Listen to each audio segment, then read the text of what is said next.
भारत में गरीब के इलाज के लिए सरकार ने आयुष्मान भारत योजना चला रखी है। सरकार के इस योजना के तहत गंभीर बीमार इलाज के लिए गरीबों के करीब 5 लाख रुपए दिए जाते हैं।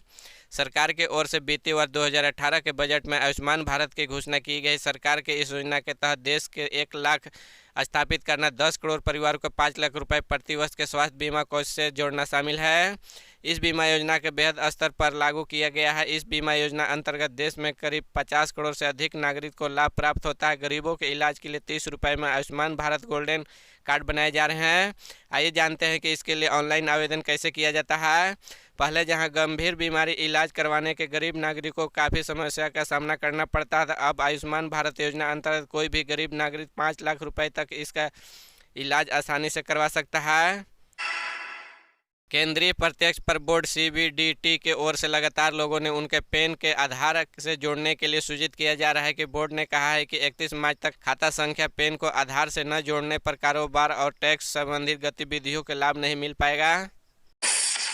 मनरेगा घोटाले के आरोपी झारखंड का निलंबित आईएएस पूजा सिंघल का नियमित जमानत याचिका पर आज सोमवार को सुप्रीम कोर्ट में सुनवाई होगी। पिछले दिनों के शीर्ष अदालत ने उन्हें अंतरिम जमानत मिली थी।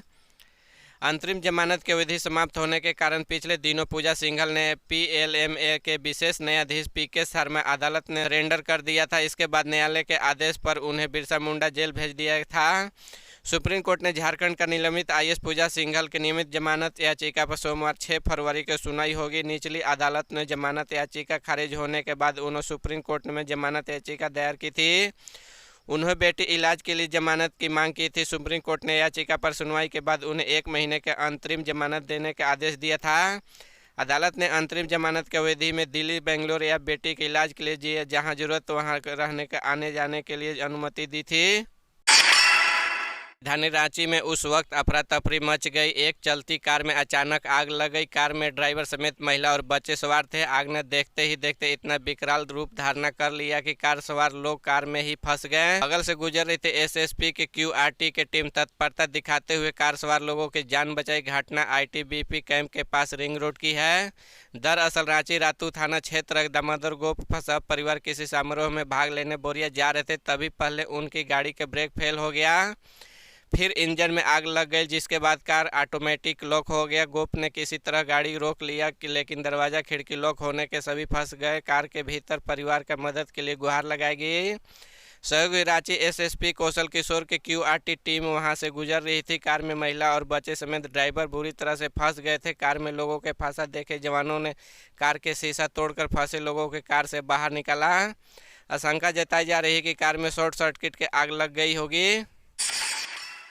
झारखंड को 3 वंदे भारत एक्सप्रेस ट्रेन की सौगात मिल सकती है। ये ट्रेन राजधानी रांची से पटना और हावड़ा रूट पर चलेगी। रेलवे ने 400 किलोमीटर से अधिक लंबे रूट पर sleeper Vande Bharat express train चलाने का फैसला किया है। इसके लिए कई रूटों से शोर कराया गया है। इसमें रांची हावड़ा और रांची पटना रूट शामिल है। बताया जा रहा है कि स्वतंत्रता दिवस यानी 15 अगस्त 2023 तक रांची से पटना और रांची से हावड़ा जाने वाले रेल यात्री वंदे भारत एक्सप्रेस में यात्रा आनंद ले सकेंगे। भारतीय रेलवे ने देश भर में 75वें वंदे भारत एक्सप्रेस ट्रेन चलाने का फैसला किया। उम्मीद है कि झारखंड के झोली में 3 वंदे भारत एक्सप्रेस ट्रेन आ सकती है। सबसे पहले हावड़ा नई दिल्ली वंदे भारत एक्सप्रेस और रांची हावड़ा शताब्दी एक्सप्रेस रूट पर वंदे भारत चलाने की तैयारी है। वाराणसी और हावड़ा के बीच एक वंदे भारत ट्रेन चलाने का ऐलान पहले ही हो चुका है। बता दें कि झारखंड के कई रेलवे स्टेशन के मुख्यमंत्री हेमंत सोरेन ने कहा कि झारखंड में विकास की गति से विपक्ष के पेट में दर्द हो रहा है। विकास में कैसे बाधा आए, इसको लेकर वे लोग षड्यंत्र रच रहे हैं, केस में फंसाकर जेल में डाल रहे हैं ताकि मूलवासी आदिवासी एकजुट नहीं हो सके। मुख्यमंत्री हेमंत सोरेन ने उस वक्त बताते शनिवार के झामुमो में 51वें स्थापना दिवस पर गोल्फ मैदान में आयोजित समारोह को संबोधित कर रहे हैं। उन्होंने कहा कि देश भर में झारखंड सबसे पिछड़ा राज्य है। 20 वर्षों से गुजरात व यूपी आगे निकल गया है, लेकिन झारखंड पीछे रह रहा है। तरीके में झारखंड को पीछे धकेला गया है। यहाँ के कोयले से दूसरे राज्य के कारखाना चल रहा है, लेकिन हमें आर्थिक, मानसिक, सामाजिक रूप में मजबूती नहीं होने दे रहा है। रांची जिला के बेड़ो थाना क्षेत्र घघरा टिकरा टोली गांव में 28 वर्षीय मनीष उरांव पिता सौराम उरांव के अज्ञात लोगों ने गला रेत कर हत्या कर दी है।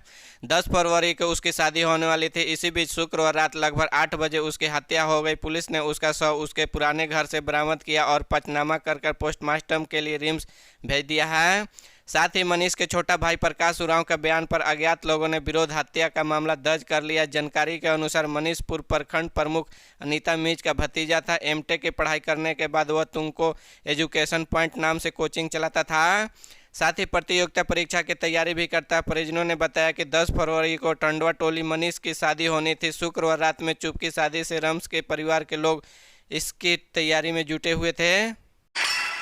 धनबाद जिले के रणधीर वर्मा स्टेडियम में आयोजित जेएम के 51वां स्थापना दिवस समारोह में राज्य के मुख्यमंत्री हेमंत सोरेन, पार्टी के सुप्रीमो शिबू सोरेन शामिल हुए। उनके अलावा पार्टी के विधायक, सांसद भी मंच पर आसीन रहे। लोगों की भारी भीड़ समारोह में देखने को मिली। बड़ी संख्या में लोग पंडाल के बाहर भी मुख्यमंत्री का संबोधन सुनते रहे। अपने संबोधन में मुख्यमंत्री ने एक तरफ भारतीय जनता पार्टी के ऊपर हमला बोला, वहीं दूसरी तरफ से राज्य में चल रही विभिन्न तरह कल्याणकारी योजनाओं को जानकारी देने के साथ ही 1932 स्थानीय नीति राज संशोधन के लिए सरकार को लौटाने जाने के कई बातों तीखी प्रक्रिया भी दी।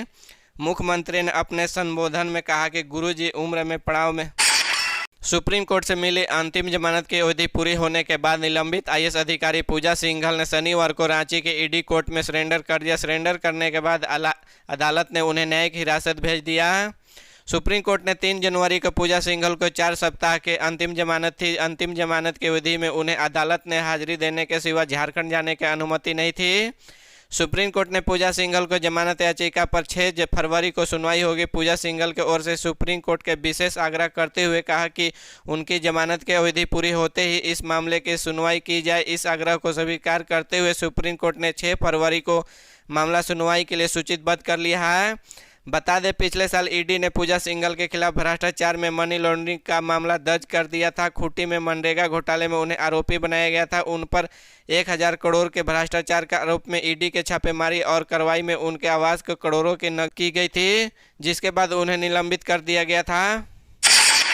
गिरिडीह के अवैध कोयला खदान में बड़ा हादसा हो गया है। दरअसल अवैध रूप में कोयला चोरी करने के दौरान अवैध खानता में दबने के एक व्यक्ति की मौत हो गई।